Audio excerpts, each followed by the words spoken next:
Hey guys, what's going on? So let's talk The Last of Us Part 2. When is Sony going to launch the game? In fact, here's a question. Would it be shrewd if Sony launched The Last of Us Part 2 in June of this year during E3? We know they're not going to be at E3, but we know Microsoft is. In fact, Microsoft has the whole E3 to themselves, so to speak, with Sony out of the picture this year. So, does Sony plan on launching The Last of Us Part 2 during E3 to kind of steal some of Microsoft's thunder? Don't know, but let's talk about it. See you guys on the inside.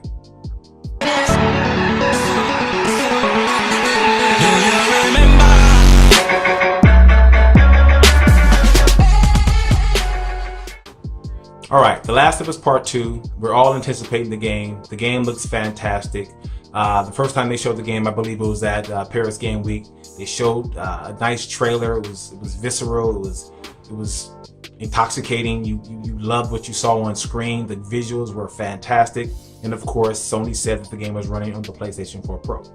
And then, of course, just last year at E3, Sony revealed the game, and it was quite impressive.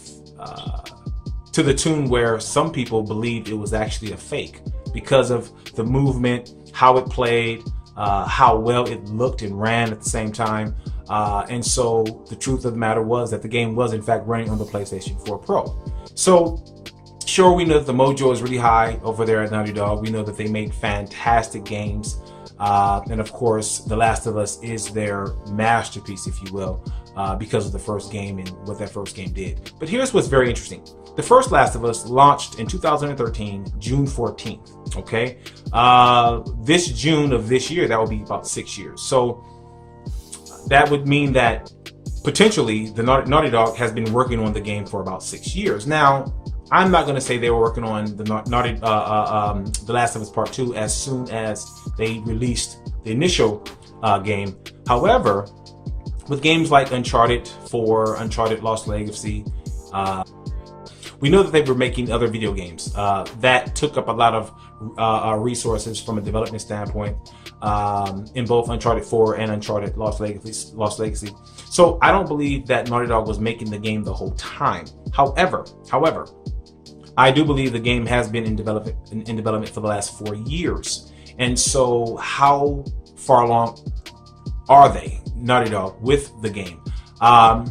Maybe that's my insatiable nature talking. I want the game as soon as possible. We all do. And the question on the table is, what if Sony launched the Last of Us Part 2 in June? Okay, Sony tends to stick with launch dates. If you look at their history of games they've launched, sometimes some games have come out a little bit later than previous launches. But for the most part, they kind of stick around the same time frame of launches with games within the same series. And of course, The Last of Us launched June 14th, 2013. And so this year, E3 is, I believe it's June 11th through the 13th. Microsoft, they don't have the floor to themselves, but Sony's nowhere to be around. Okay, you have Nintendo. Nintendo really doesn't throw a big, breakneck experience at E3 anymore. They kind of keep it more intimate. You have Bethesda, Ubisoft, EA, some other players who have their press conferences, of course, during E3. But when it comes to the major console manufacturers such as Nintendo and Sony and Microsoft, it does seem like leading up to this year's E3 that Microsoft has the floor to themselves. And so the pressure may seem like it's on for Microsoft to really lay it all out there, right? You have really there's no one that's going to be measured against Microsoft like it has been in years past, with Sony doing pretty good. I don't think that Sony's last E3 in 2018 was that impressive, though what they showed was incredible. But this E3, Microsoft have an advantage this year with what they could possibly be talking about. Now, looking at what Microsoft could be talking about this year at E3 could fall along the lines of talking up the acquisition of newer studios. Okay, these new studios, of course, will bring them new IPs, which we've all been talking about this generation due to the competition, both Sony and Nintendo dropping all these great mega hit bombs that are first party. Microsoft, where you at? So maybe at this year's E3, Microsoft's going to really show you know, hey, yeah, we showed you some other studios that we acquired. Now here are some new studios that we've acquired. Really building up that mindset of, hey, next generation, we're gonna kill it. Also, what Microsoft could be talking about is they could reveal newer exclusives. Okay, not just from their recently announced or newly announced studios, but maybe there are some new exclusives that are new IPs that they may reveal. They could talk up the potential of Game Pass with the announcement of some must-have games that are immediately coming to the system. In addition, they could talk up their next generation hardware. They could talk up the Xbox Anaconda. They can throw some specs at you to really make you feel like, wow, you know, if they said this is going to be 3 times as powerful as the Xbox One X, are you kidding me? You know, that's music to our ears during the exciting times of E3. And of course, we know that Microsoft's going to reveal a myriad of multi-platform games. That's what they do. And so, in a nutshell, that's what Microsoft could basically bring to this year's E3, and that would be worthwhile. You know, if they show some great-looking multi-platform games that we're looking forward to playing, if they show some newer IPs, if they show that they've acquired newer studios, if they talk about Game Pass and new games that are coming to the system day and date of them launching that are multi-platform games, if they show that they've acquired new studios, all of that sounds good, okay? And all of that is announcements. That's all they would be, is announcements. But what if during that time Sony drops The Last of Us Part 2? Would that steal their thunder? Would that take away from Microsoft really offering a great event? Now, I'm going to say no. I don't believe that The Last of Us Part 2 would steal their thunder, so to speak, because those are announcements. The potential announcements that I just mentioned are potential hopefuls for the future. You're anticipating that. That's something that says, wow, that's good. However, in the immediate space of what are you doing for me lately? If Sony takes the shrewd route, which I wouldn't be mad at them, of course, this is a competitive market. If they launch The Last of Us Part 2, E3 this year is June 11th, 12th, and 13th. All right, the doors open up. It's open to the public again this year. And Sony comes out and says, hey, we're dropping The Last of Us Part 2. Day 1 of E3. What? Wow. Okay, now, we're all huge fans of the series. And with what Sony showed at the last E3, that experience, I mean, what they revealed was incredible. Ellie's older. The game has this nature about it that is both daunting and it has this haunting type of tone. Things seem very grave and depraved. The world seems even more in a sense of chaos this time around, and the visuals have heightened the nature of Ellie and how she goes about her business. The story seems like it's expanded. So that would be something to see if Sony did that. Now, what's interesting is, if you think about when Sony dropped the PlayStation 3, okay? When Sony launched the PlayStation 3 hit the market at what, $499 and $599. Now, to this day, I think that was just, sure, the system had a lot of things going on, Wi-Fi for the first time in the system and all the bells and whistles. The cell processor was supposed to be uber powerful.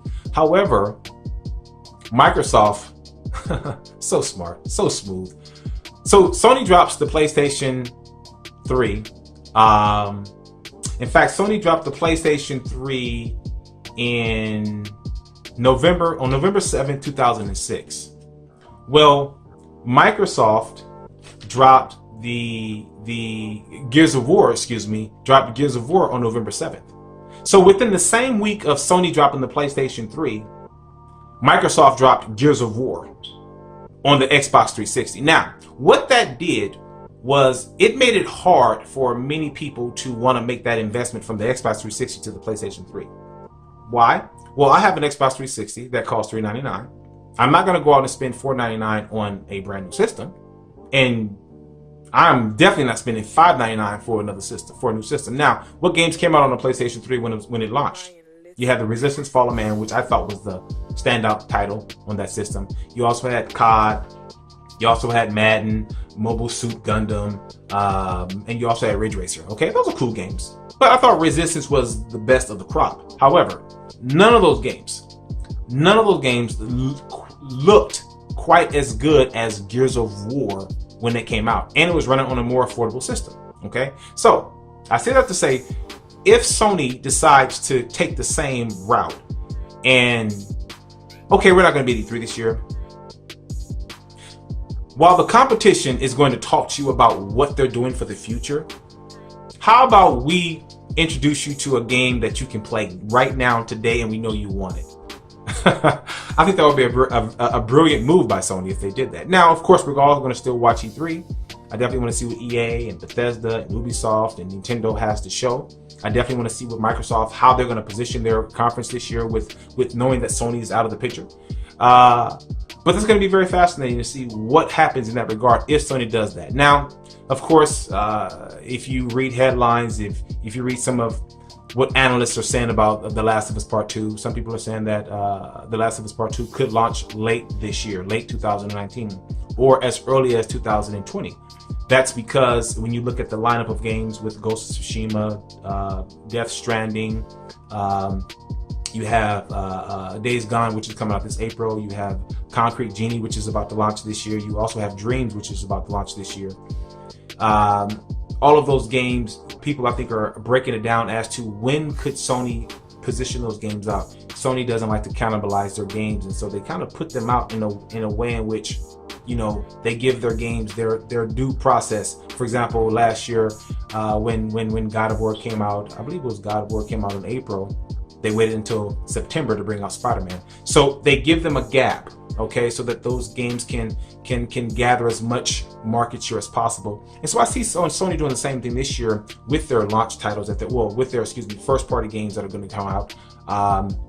And so that still could be the case this year with The Last of Us Part 2. Of course, as fans of the game, of the original game, which was fantastic, of course we gave the game a 10. We thought it was that good.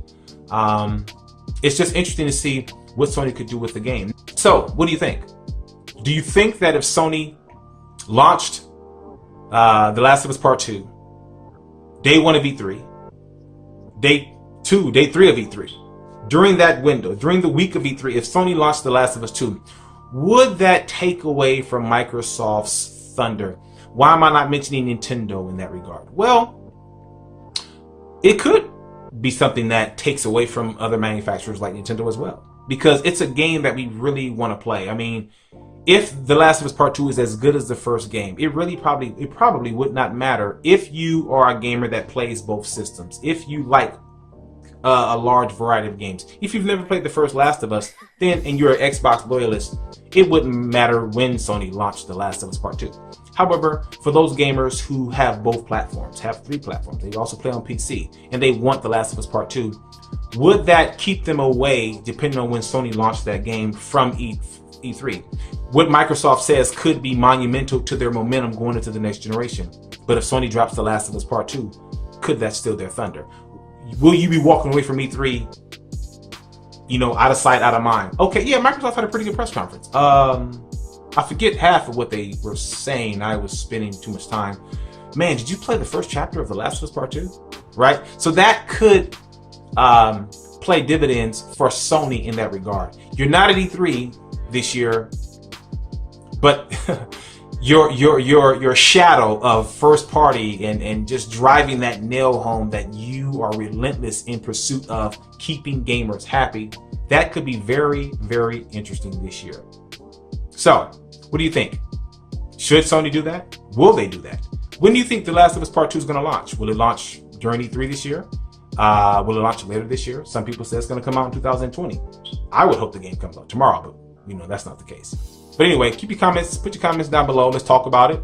And by the way, if you've never played The Last of Us, the first game, let's talk about that as well. All right? So, please leave your comments below. Let's talk about it. Also, please be sure to subscribe to the channel. We definitely need your support. We're having a good time around here, but we can't make this happen without you guys. All right? So again, put your comments below. Let's talk about it. All right? You guys take care. See you next time.